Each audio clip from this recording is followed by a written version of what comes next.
We are, first agenda item, of course, is the call to order. Time is 10:37, Tuesday, March 26th, 2019. A quorum is present. The next agenda item is approval of commission meeting minutes for January 22nd, 2019. I so move. Is there a second? I second. Minutes are approved as written. Please present our vote in the record. Okay, next is a great moment for this agency.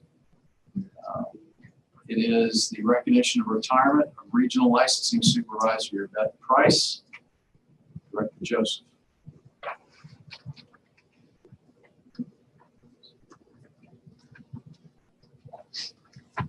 Good morning, Chairman Lilly, Commissioner Steen. We're here this morning to say farewell to Ms. Yvette Price and to wish her the best and congratulations on her most deserved retirement.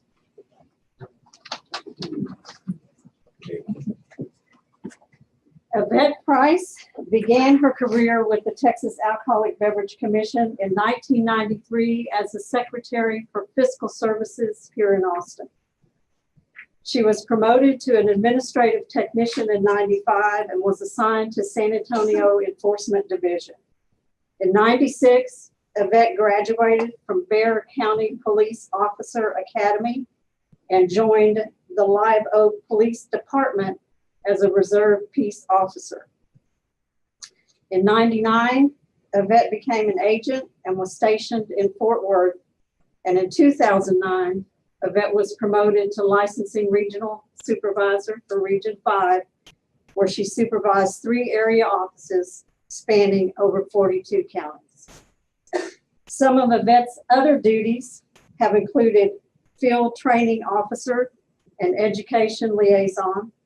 She provided shelter security during Hurricane Ike, was a charter member of the Tri-Regional Work Group, facilitated Shattered Dreams, Fatal Choices programs, and has been a counselor instructor during power camps. Yvette has also been the annual guest speaker at the Conference for the National Association for Catering and Events. Yvette is a graduate of the Governor's Management Development Program. She holds a T-Close Master Peace Officer certification and Basic Instructor certification. Yvette has unselfishly provided guidance, training, leadership throughout her career at TABC and has served the state of Texas for 26 years. Yvette has been a stellar employee, leader, mentor, colleague, and friend. It has been my privilege to have worked with you, Yvette. Congratulations on your retirement.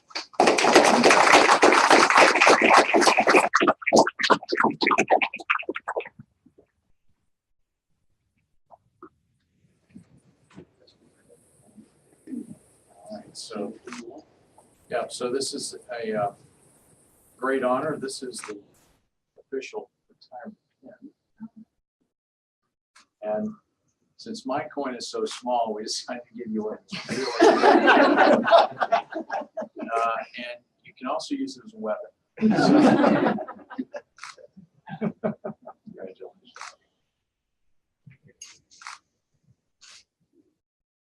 Certificate of Merit presented to Yvette Price in recognition of achievement. This Certificate of Merit is presented in recognition of over 25 years of dedicated and unselfish service to the Texas Alcoholic Beverage Commission. The Texas Alcoholic Beverage Commission is proud to present this award for outstanding service to Yvette Price. Effective March the 31st, 2019, which is her retirement date, and it's signed by Kevin J. Lilly, the presiding officer, TABC.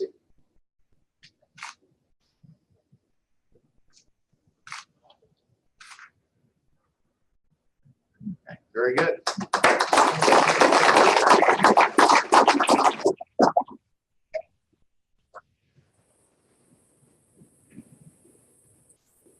Texas Office of the Governor. Greetings to Yvette Price. Congratulations on your well-deserved retirement after 25 years of service to the people of Texas. Public service is an honor, for its foundation is in the public trust. Daily, state employees earn this trust, demonstrating dependability, initiative, and wise stewardship of the public resources. Their endless dedication highlights that this state's greatest asset lies with the people who call it home. First Lady Cecilia Abbott joins me in sending best wishes for an enjoyable and fulfilling retirement. Sincerely, Greg Abbott, Governor.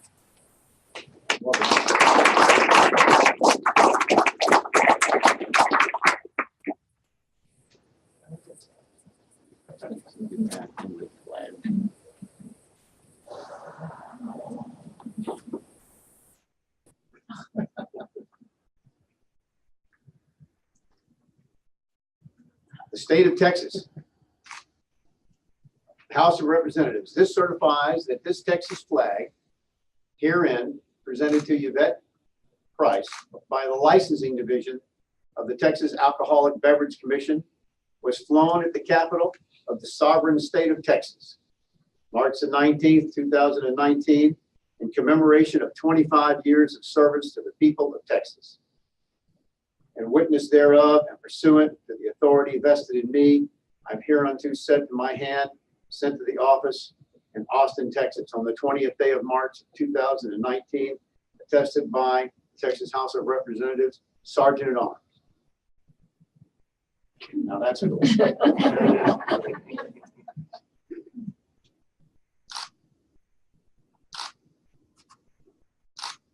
Ladies and gentlemen, Yvette Price.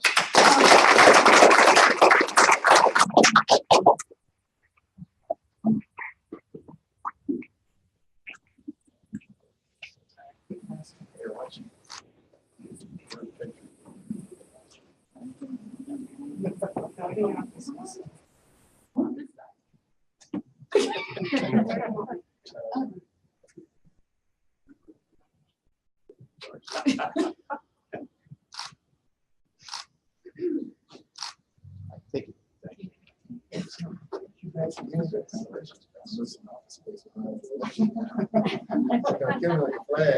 I lost that. Okay.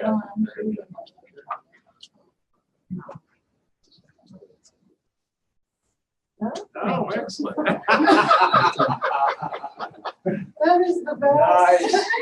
Nice. That is the best. All right.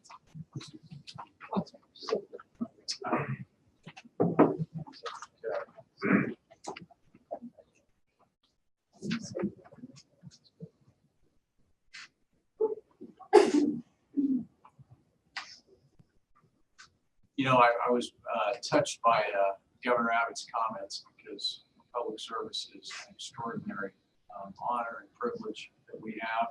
To serve the people of Texas for 25 years is extraordinary. And also the fact that you're prior service military, right? Sir. You are, sorry, okay. I got bad intel on that, but so, you know, and especially in licensing, which is such an important part of this agency because it affects so many of our constituents.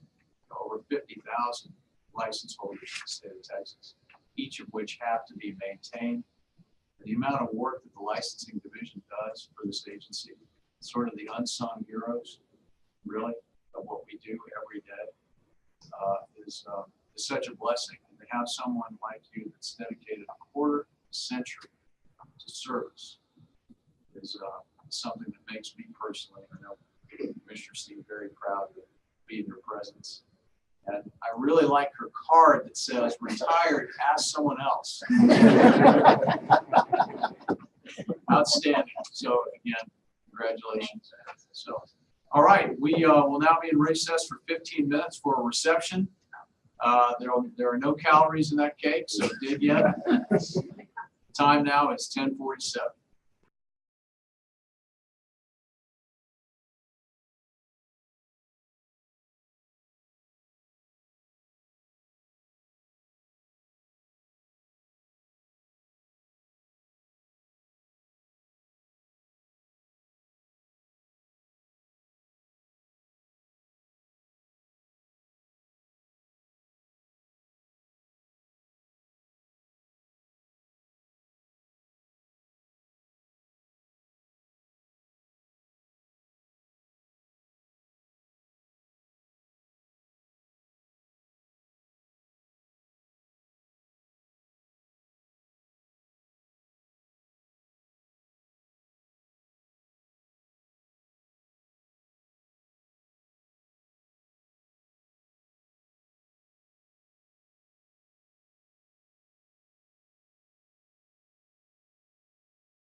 Very excited to hear what you have to say. All right. Well, good morning, commissioners. Let's start. Uh-oh. That's not my fault. You don't blame that one.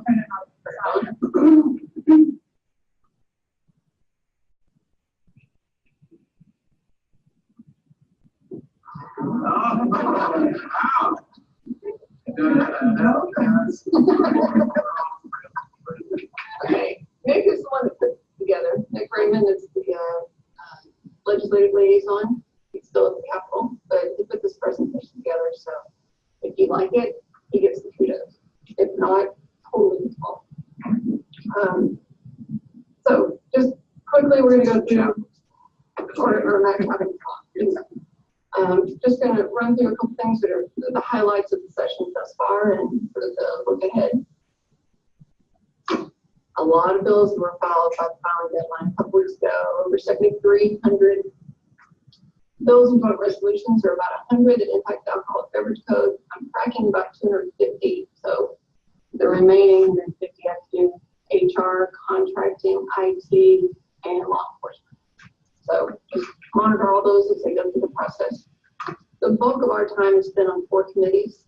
So for budget is the House Appropriations Committee, referred to as HAC, the Senate Finance Committee, no fun acronym, Licensing and Administrative Procedures, where all the alcohol bills go on the House side, called LAP, and then Senate Business and Commerce Committee, where all the alcohol bills go on the Senate side, B&C.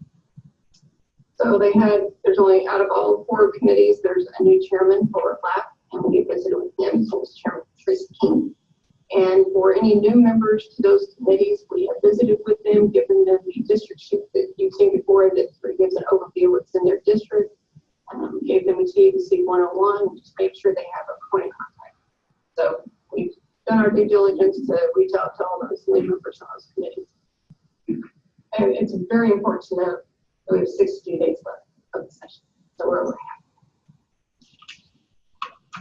But it's all about the money.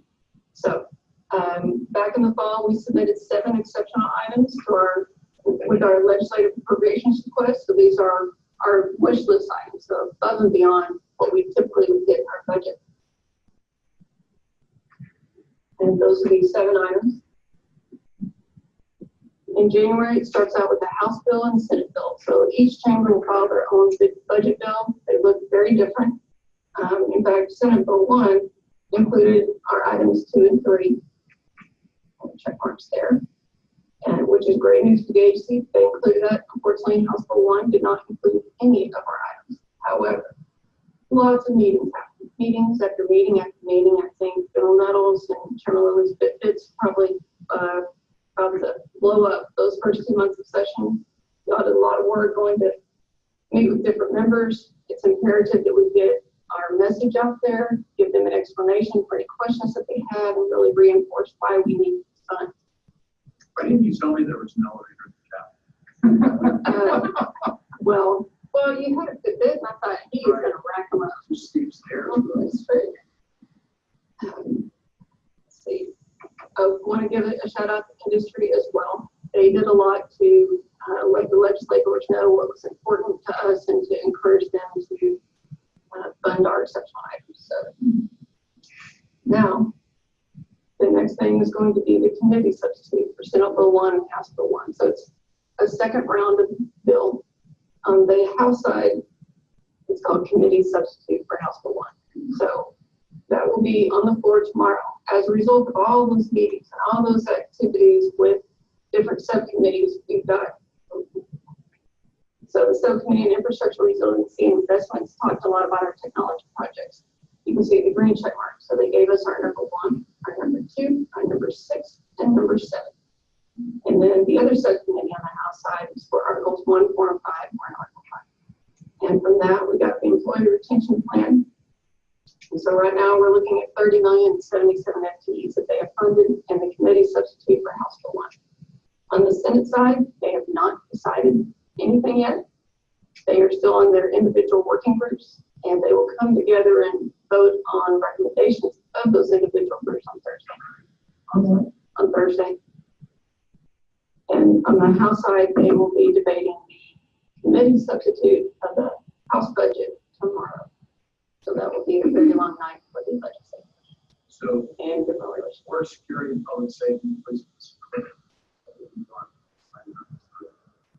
Those are our 64 agents. So which the split is about 2/3 to law enforcement. I know, I understand that. So tell me again where we are. So the Stuff process. House, whether introduced or committee substitute, did not adopt our request for more agents. On the Senate side, when the initial budget came out, it was complete. So the hope and expectation is that when they come together in conference, that it will be maintained. So it will still be in there. When is that? Probably about a month. Both bills, yeah, it takes a while to go Were there through any the process. things that they both came together? Yeah. Say that again. Were there any things that they both came together and agreed on? That's sort of like Number 2, so our licensing and tax technology. Yes, it was in the Senate had it from the get-go and the House added it through the process. So the only thing that didn't make the cut through both sides so far are vehicles.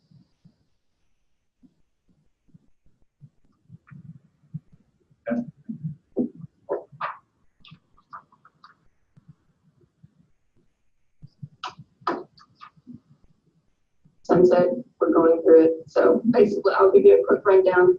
In January, after they adopted the 7 recommendations, they turned those recommendations into a bill. And that bill was introduced a couple of weeks ago. It's about, the substitute is 300 and some odd pages long. So, wow. So Amy and her team of folks have gone through that with fine-tooth comb, and we will be ready for a hearing next Tuesday. So this time next week, there will be a hearing on the sunset bill. And the next item, any questions, I can answer any questions, but I'm just going to cruise through. So, there are 2 sets of bills that I just want to point out, and there are about 100 that impact the alcohol beverage code, but 2 are significant in terms of impact on the agency. So alcohol delivery to consumers. There are 3 different bills. One that creates a consumer delivery permit, and then 2 others that allow for restaurants and bars, on-premise retailers to deliver alcohol directly to a consumer. What is important to TABC is public safety. So making sure that anybody delivering alcohol to a consumer is 21 years old and has had some appropriate training. And secondly, they deliver a product to a location that is legal for that type of product. So you don't deliver hard liquor to a location that's on wet for beer. 2 of the 3 bills that are out there were heard this morning. We did not testify on either one of them. That's not a good or bad thing. We just didn't ask for any additional information from us. So those are both moving through the process in the House and Senate side. And definitely a collaborative effort with industry and the Senate, especially on the consumer delivery permit bill, that will have a big impact. Everybody has used those services at some point, probably, and making sure that public safety is ensured. And then 2 bills followed by Ms. T on human trafficking. So if they pass, they will give us another tool in our toolbox to shut down businesses that engage in human trafficking. That's the quick way. As far as details, they both revolve around drink solicitation. So right now, for certain violations like human trafficking and drugs, we can shut down a location for a year if they have received that violation. This is going to add drink solicitation to the list of violations for which we can shut them down for a year. Right now, like I said, drugs, human trafficking, and a few other things, but not drink solicitation. Drink solicitation is a precursor or an indicator of human trafficking, often an indicator. What is the Spanish term for solicitation? They call the people pichera. Pichera? That's bottle cap, right? And then another of the bills, first of all, TABC can stop alcohol being served at a location that is considered a common nuisance. And a common nuisance is being redefined in this bill to include drink solicitation. So if someone has received a violation of drink solicitation, we can shut them down until there is a hearing. And when you shut down their alcohol sales, that effectively shuts down the business. So those two were recommended by us. She asked us for input during a meeting with Houston, actually, on anything that could help. We gave her those ideas and she turned them into bills. So very much appreciate her commitment to human trafficking, helping TABC. The idea being that drink solicitation is a gateway to prostitution. Yes, sir. And human trafficking. And as far as input on brass bills, like I said, we've been working with the Senate and with industry on the alcohol delivery bills and several others that either authors of the bills have reached out to us or have asked us to engage with industry on. So we appreciate the opportunity to look at language beforehand and often alleviate having to go through several versions of a bill that is filed. And we all rushed in, or some of us rushed in earlier. We had 2 meetings this morning. The licensing and administrative procedures on the House side and DNC are both scheduled to be every Tuesday morning at 8 a.m. So if they both have alcohol bills on their agenda, we get our steps, to say the least. So, so that's what happened this morning and will continue to happen, and that's quite all right. It keeps us on our toes, quite literally. So, yeah. That's all I have. Unless y'all have some questions for me. Okay, thank you. It's a good report.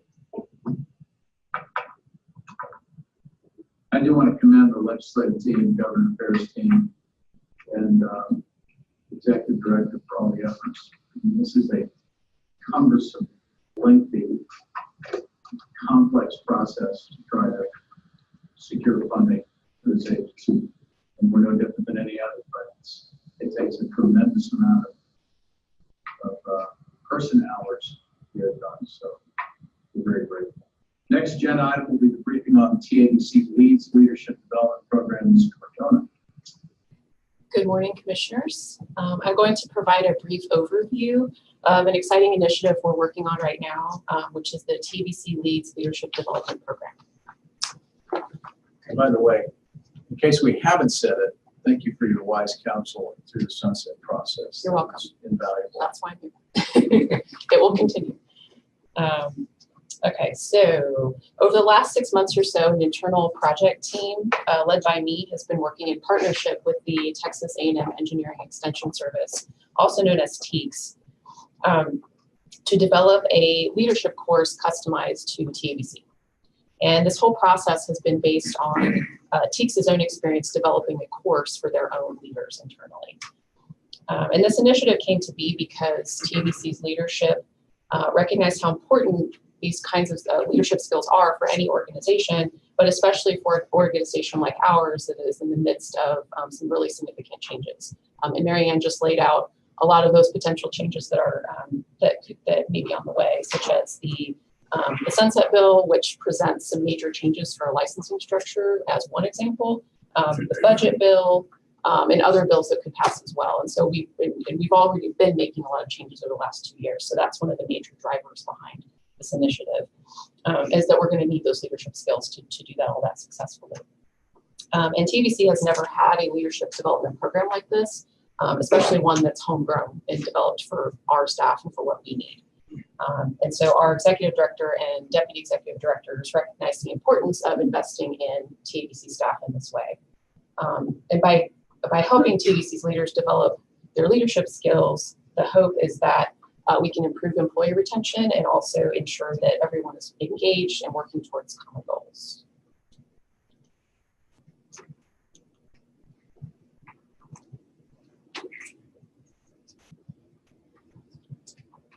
I'm on it.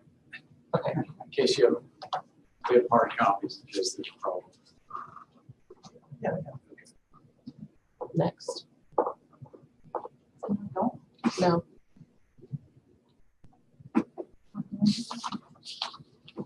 There we go. There we go. an indication we need more funding for IT services. You just couldn't hit the PowerPoint. So I'm going to give you an overview of the process we've gone through internally to develop this course, because I think that's important to understanding how unique it is and how much good work we put into it internally. And this was a bottom-up approach, and by that I mean that we started with a survey of all TABC staff about 6 months ago, or maybe it was, yeah, about 6 months ago. It was September of last year. And the survey asked TABC staff what are the behaviors they most value in their leaders. And so the 4 that rose to the top were communication, recognition, empowerment, and work-life balance. So as a result, the course material focuses on these 4 leadership behaviors in addition to some other foundational elements as well. And so after getting the survey results, the TABC project team, which is a team that I created based on the concept that we needed to have a diverse group that represented different divisions, different regions, and get those folks together, use the survey results, work with TEES, and develop the curriculum. So we met 5 times. A lot of those meetings were all-day meetings. And the estimate is that with the all-day meetings, and not all of them lasted all day, but most of them did, and the homework that everybody did in between, we spent about 600 internal staff hours on this, developing this course. And the project team deserves a lot of kudos for that. And we also had, we also adopted a program logo, and our own Chris Porter developed, I think, 2 or 3 options, and then we put it up for a vote of TABC staff. And the one that they picked is on the next slide, so you get to see that. And we're using that logo on the participant manual and all of the course documents. And the overall goal is for all TABC staff in leadership positions, from team leads on up to the executive director, to all go through this course by the end of August of this year. And we started with a pilot course earlier this month. It was March 5th and 6th. And we had participants from across different divisions. I think there were 16 or 17. And we had different levels of leadership as well. So we had 2 division directors, we had a major, we had some team leads in there as well, and everything in between. And I think that provided for a lot of really interesting discussion. And the whole purpose of having the pilot was to get feedback on the material so that we can use that to improve the curriculum going forward. And we got a lot of really useful input. And so from here, we've got 6 more courses scheduled. We have 2 more at headquarters in June. We've got 2 in San Antonio, and then we have 1 in Houston and then 1 in Arlington, which will bring another day with Houston. Houston is July 9th and 10th, I believe. I think it's a Tuesday, Wednesday. And then the 1 in Arlington is going to bring together region West Texas essentially with Arlington, so that, because it's hard to have a central location in West Texas, so we're bringing everybody to Arlington. And then the ports of entry supervisors, we're going to split them up into groups, and they will be taking the course in combination with regional staff in San Antonio. So that's why we have the two courses there. And we are having TABC staff co-facilitate with the TEECs. So TEECs and TABC are essentially co-facilitating this course, and this will allow us to develop the ability internally to facilitate this going forward, so that when TEECs is no longer working with us on this project, we can continue delivering this course in the future. And so the other thing to note is that this is the beginning. It's a foundational awareness level course, and the intent is that we'll build on this over time. And one thing that I did hear from the pilot participants, I was there the whole 2 days watching, I heard a lot of the same theme, which is that they want more of this in the future, and they want more in-depth information and material on the topics that were in the course. So I think that's really good sign. And that's the logo that we adopted. You know, it might be good if we think about maybe creating a challenge coin, incorporating the logo, so that people complete the course, they can have some sort of recognition, either physically or. Yes, sir, we can certainly do that. We're also looking at a card, working with training, so that we'll incorporate not only the leadership principles or pillars, but then our 4 cornerstones of service for the agency, service integrity, to remind our employees of that, so they have that to carry with them. So we're working on the card item. We can certainly add the coin to the mix. Of course, we don't have it in the budget, but it's a good idea. Gee, that'll have to come out of the commissioner's budgets. So, Which is not existent, of course. yeah, of course not. And I'm happy to answer any questions that you might have about the course. So I guess I had one question because I'm kind of watched Frost Bank kind of do this in China too. And do you have anonymous ways that people can add information in, or is it all, everybody knows who's asking the question or wants this? It's So there's not really for complaints, but sometimes people don't want to say something, so they want to bring attention to something. So the survey that we did last September was anonymous in the sense that we didn't ask people to put their names on it, and it was also conducted by TABC. It wasn't conducted by us, and so we don't know who provided what responses. And so, You probably said that. no, I actually didn't get into that much detail about how we conducted the survey, but we did get 92% of TABC staff to respond, which I think means that they have a lot to say. And just the volume of information we got was really helpful. I think and- it's very valuable what you do. Just excited for you. Outstanding. Good work. It's a big week next week Yes, absolutely. for Sunset. Mr. Staples. Morning. You got the floor, sir. Next agenda item will be a briefing on industry engagement. All right, I'm going to give you a quick update on 2 items we have. Clicker's working, that's a good sign. So first thing, we have the industry brief. This is a new initiative we started in order to improve the agency's transparency, communication with industry and all stakeholders, and make the agency overall more accessible. So this is an electronic newsletter that's intended to provide across the board updates on agency activities and issues that have a direct impact on our industry stakeholders. Something we intend to put out every 2 months. So following a commission meeting, giving an update on what happened there and in the previous month since the previous commission meeting.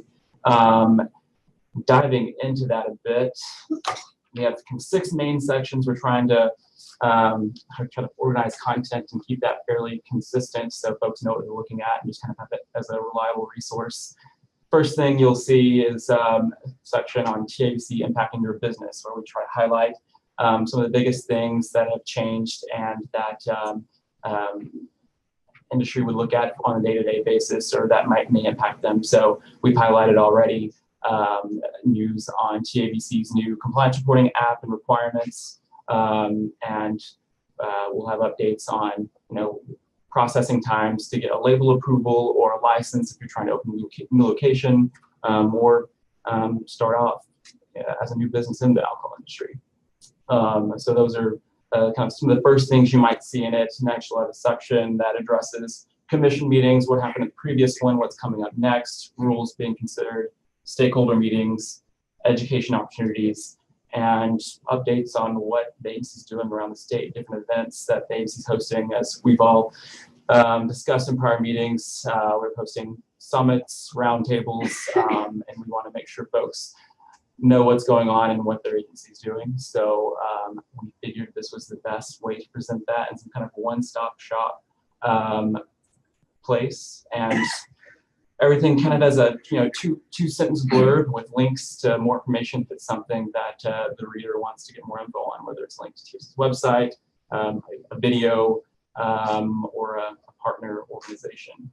So, and anybody can sign up for it. If you go to TABC's website, top of the page, there's a big blue button that says, I can see a picture of it on the screen, subscribe, industry brief, put in your information, and you can automatically get on TABC's email list for this content, whether you're industry or a concerned, interested member of the public. So we want to have that open to everyone. And if you're worried about getting stuck, getting emails you don't want, you can always opt out and get off the list, but we hope we're giving content, relevant content that makes you want to stay.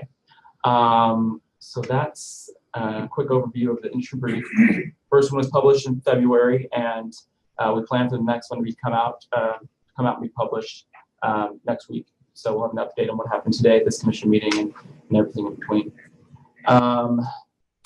Industry events. So since our last commission meeting, there have been several industry conferences and events that they've invited TABC to participate in. So we've had speakers and panel participants at the events you see listed on the screen. So we have, Wine Great Growers Association, Craft Brewers Guild, Convenience Store Retailers Expo. We had a booth there to have folks on site answer questions, and a lot of good feedback from those engagements. And we'll look forward to, I think, the summer conference is coming up and being a resource for industry as they get their members together. That's all the content I have for you this morning, unless you have any questions about anything.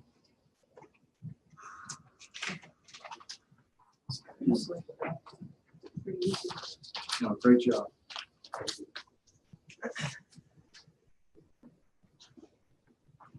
All right, Mr. Graham, next agenda item will be a briefing on the short-term resource allocation.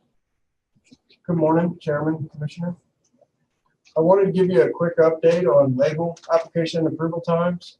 They drew some attention, as they normally do around the holidays, and in terms of wait times and lists. So I wanted to talk kind of what we've done about it, where we are now.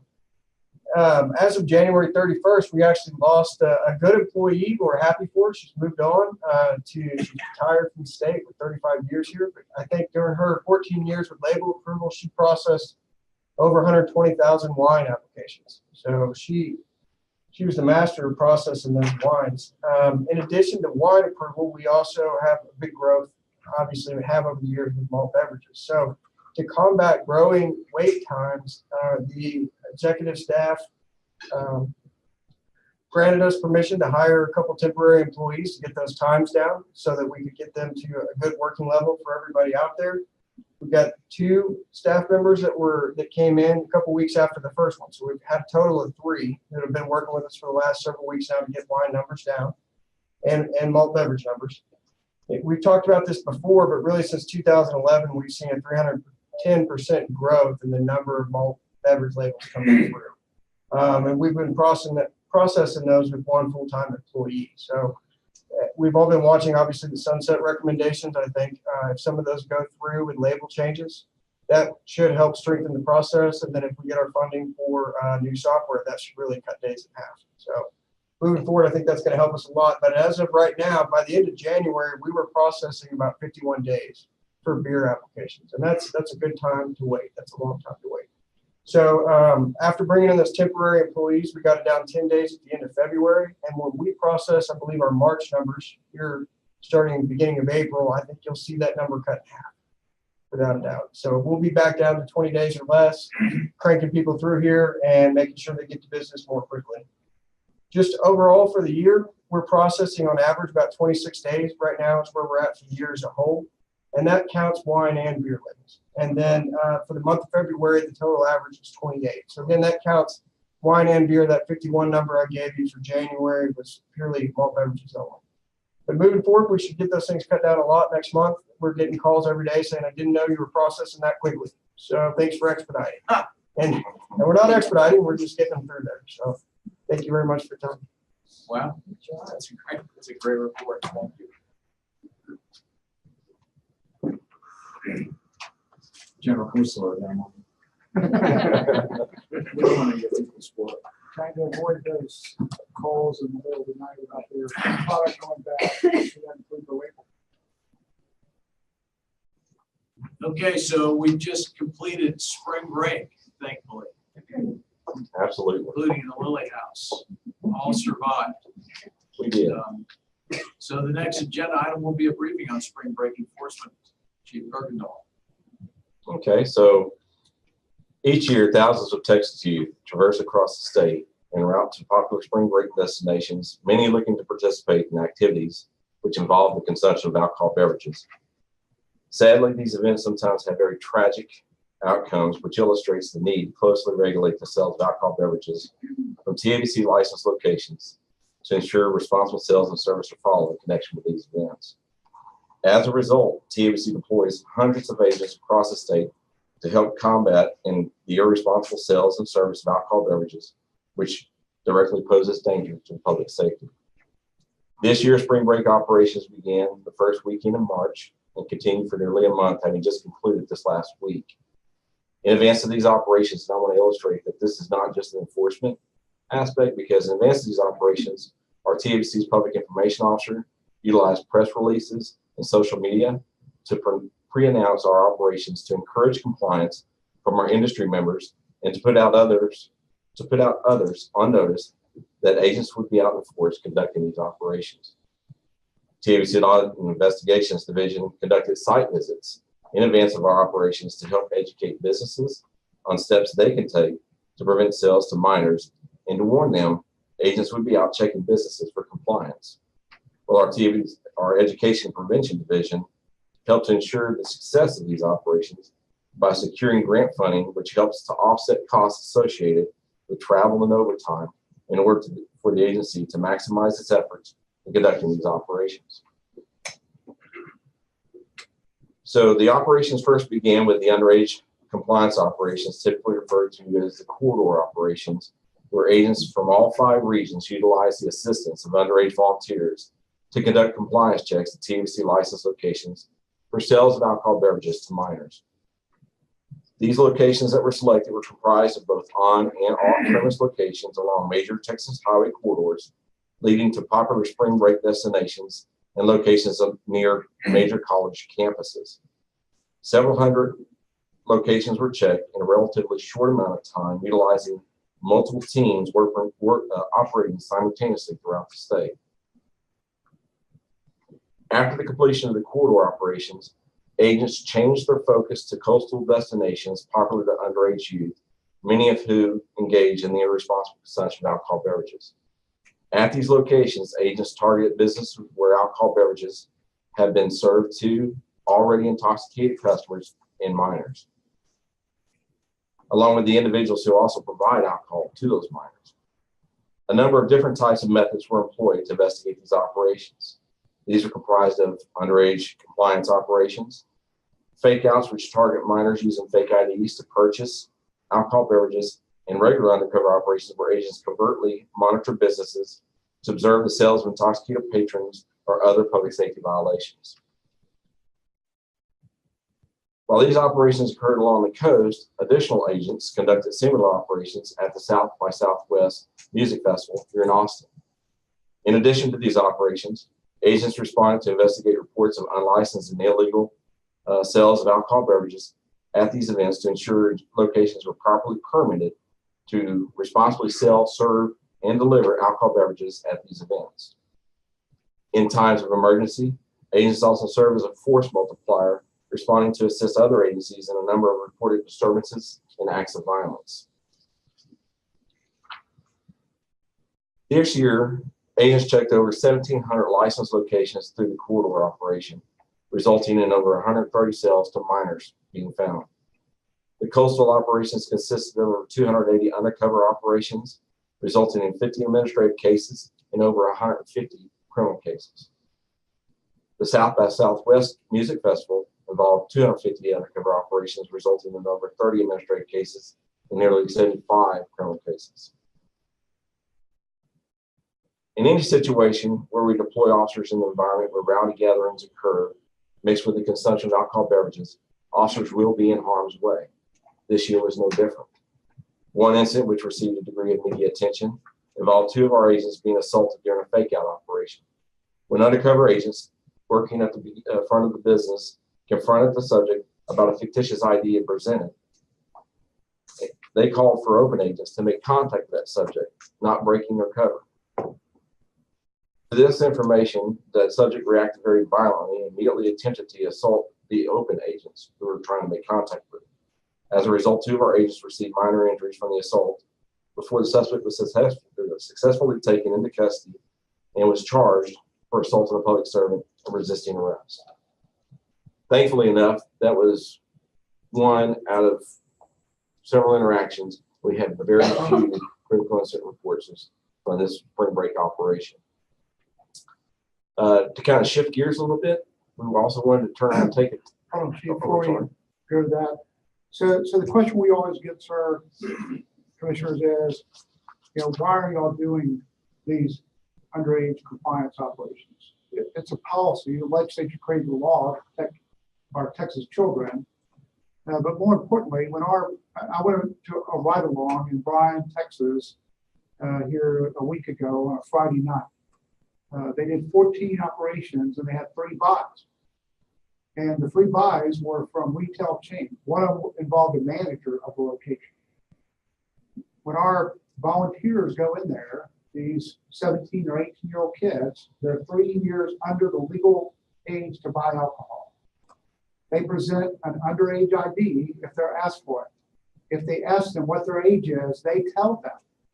And yet we still have people selling them alcohol. So this is a big problem with our community in the industry. And we're trying to work with enforcement, make sure we get the message out there of why we're doing this and why it's important that we do this. We don't just do it because, let's go arrest a bartender. What we do it is because legislators asked us to do it and help protect the children of Texas. So there's no confusion. We're not in there entrapping people. We're not in there confusing them. There are no fake IDs involved. And these look like kids.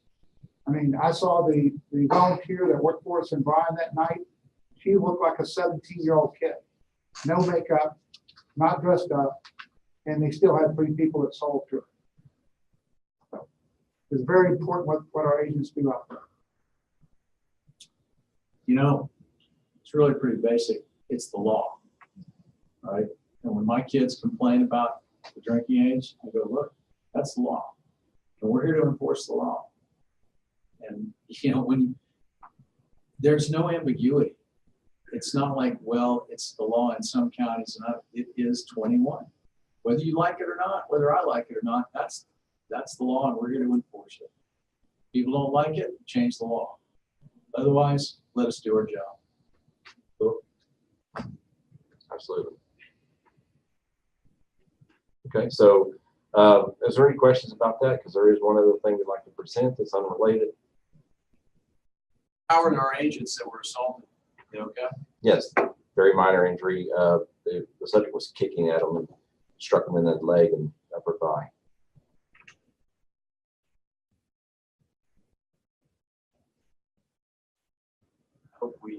I hope he's sitting somewhere in a jail. But he's facing felony charges, so and apparently this subject had just gotten out of jail from the week before, so he's seemingly having a problem right now. Sounds like you shouldn't be on the streets. Thank you. All right, so I do have one other thing to present, and so I want to give you a sneak peek. The agency has a new flag, and so through the submission of designs from a number of employees and a selection process via a survey, the design you see here was chosen by our staff and will be on the display at the next commission meeting right behind you. Outstanding. Now that is high speed. Way to go. Absolutely. Anything else, sir? Chief, do you want to talk about the possibility of participating in the Memorial Peace Officers? Yes, sir. So we are standing up an honor guard team. They actually are here in Austin today, finalizing their last bit of the training in the hopes of this May at the Officer Memorial at the Capitol, that our team will be there representing and giving honors to that event.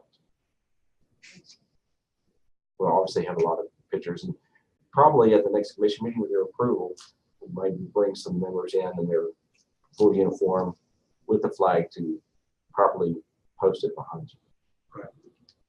Great. I want to make just a statement about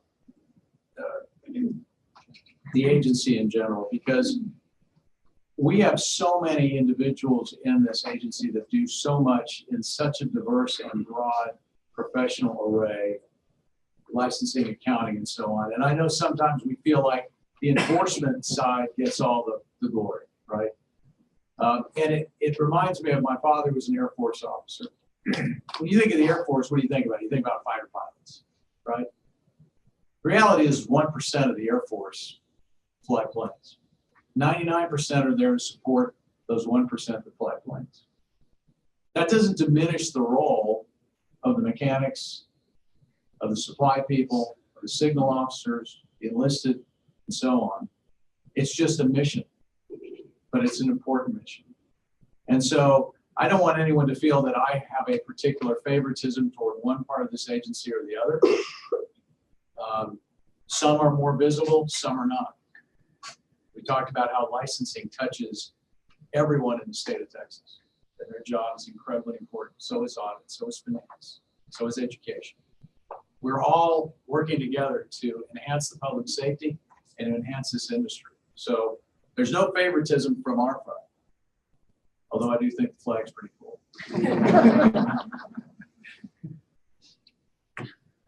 Ma'am, Good morning. Is it still morning? Office Just consolidation and realignment, Mrs. Mayo. Good morning, Chairman Lilly, Commissioner Steen. Welcome back to Austin. I have one slide, so we'll get through here pretty quick. Just wanted to give you a brief update on where we are with the office consolidation and realignment project. In the July 24th commission meeting, as you remember, you approved our request to exceed TABC's capital budget authority. That request was forwarded to both the Legislative Budget Board and the Office of the Governor on that same day. All related paperwork was sent on the 24th. The LBB approved this request on December 17th, and the Office of the Governor approved our request on January 31st. So work has begun. A new capital budget was requested from the comptroller for this project, and that was created in March. All furniture items and floor plans have been approved for this project a year ago. We are ordering items as we speak. Contracts are pending. Construction was originally starting in early May, which is still on schedule. We were going to run through November and move the Austin regional office here to the headquarters office in late November. However, we are looking to move that up and hope to complete all construction by August 31st. So, cross some fingers. In addition, with this project, what we're calling office consolidation, as part of this, each TABC office and port of entry that are currently existing within our structure are being reviewed at the time of lease renewal. Each location will be affected by the respective division director, be it in ports or licensing, enforcement, audit. And they're going to determine staffing needs and growth needs or possible elimination of space depending on what's going on in those areas. And as we move forward, we will look to consolidate or expand or eliminate offices as necessary. That concludes my presentation. Any questions? Those evaluations being done? At the point of renewal, so some of our GSA leases at the ports are annual, some of our bigger offices are 5-year offices, 5-year leases, for example, and some Bryan, Wichita Falls, some of the smaller offices are 3-year. So upon renewal, we're looking at those to kind of determine need. Recent example would be our Wichita Falls office. With time, that area hasn't grown. It's kind of stagnant in permit growth. So we moved them within the same building, but in a smaller suite to save money. All right, thank Well you. done. Thank you.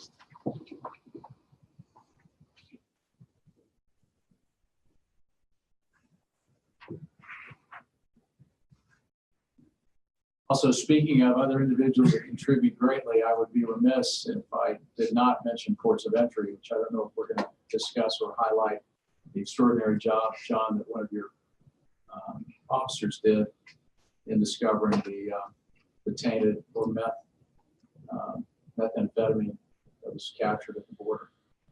But that's another example of people doing their job every day. And I'm so grateful, especially because when Sunset brought up criticism of your operation, we can now say, look at the good that we've done, actually saving people's lives. So I don't know if maybe the next meeting or sometime we can highlight that, but I think that was an extraordinary effort. Okay, I think we are now about to convene into executive session. So the commission will now go into executive session on the Government Code 551.01. Time is 11:53.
We are now back in open session. Time is 12:06.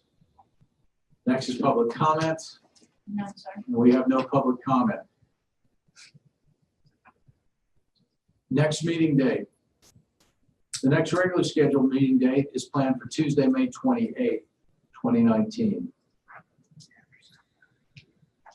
And Commissioner Steen, how do we look for that day?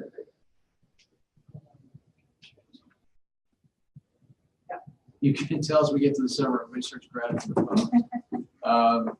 So that is Tuesday after Memorial Day, sir. That's correct. Okay. Day after Sandy died. Day after what? Sandy died, last day of session. Oh, okay. Woohoo. Hopefully we'll have something to celebrate. And if we don't, it's next fall. Got it. All right. So is there still room for me to go to that leadership class? All right, ladies and gentlemen, thank you very much for coming. Thank you again for your good work, all your efforts. It's been a very, very, very challenging few months with sunset rolling right into the session. So we are hoping that this summer we will conclude and people can take some well-deserved vacation. So with that, we are adjourned and the time is 12:08. Thank you all.